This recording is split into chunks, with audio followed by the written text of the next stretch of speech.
O anak, nandyan ka na pala. Opo inay, pwede ka bang mautusan? Ano po yun inay? Pumunta ka kailang Aling Cordapia, bili ka ng bagoong. Tapos ilagay mo dun sa niluluto kong pakbet. Matutulog lang ako. Sige po nay.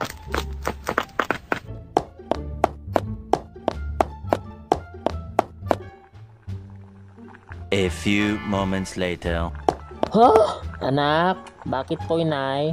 Alika nga dito sa kusina, tignan mo nga itong ginawa mo.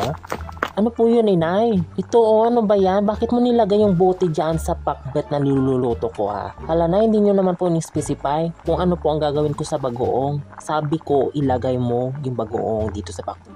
Nilagay ko naman po nay. Oo nga, pero buong bote. Ano ba yan anak? Na-stress ako ngayon pagod ako. Nay, hindi nyo naman po ni-specify kung gaano kadami. Kaya hindi ko alam.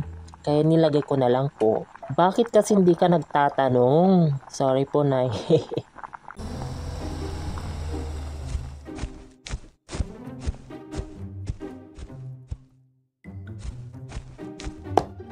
Tao po. Sandali lang po. Ano po yun? Magandang araw po. Kayo po bang nanay ni Michigan Calderoso? Yes po. Ano po ang sadya nila? Ako po si Catherine Libowski, ang teacher niya ng MAPE. Narito po ako para bawiin yung kinuha niyang portrait ni Mona Lisa nung nag-tour kami kanina sa isang museum na bahagi ng aming subject. Bakit naman niya kukuhanin iyon? Ganito po ang nangyari.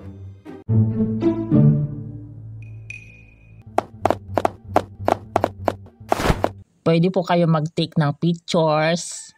Talaga po? Of course. Hindi ba bawal iyon? Sabi ko nga pwede. Walang bawian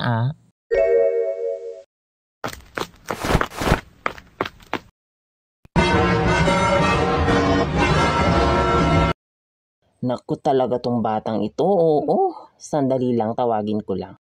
Anak, bakit po inay? Bumaba ka nga rito. Narito ang teacher mo ng MAPE. Magandang araw po, Madam Libowski. Alam mo naman siguro, iho, bakit ako narito? Babawiin ko lang sa iyo yung kinuha mo na portrait ni Mona Lisa kanina doon sa museum. Ikaw talaga ang literal mo umintindi. Kumuha ng picture gamit ang cellphone, hindi literal na kuhanin mo yun. Kakahaybat kang bata ka. Ito po, Madam. Salamat naman, iho. Huwag mo na ulitin yun, ha? Opo, Madam. O siya, tutuloy na po ako, Mrs. Calderoso. Ito lang naman po ang pakay ko. Naku, magmerienda ka muna, Madam. Marami pong salamat. Pero kailangan ko na pong umalis para isauli po itong portrait sa museum. Sige po, mag-ingat po kayo, Madam. Salamat po.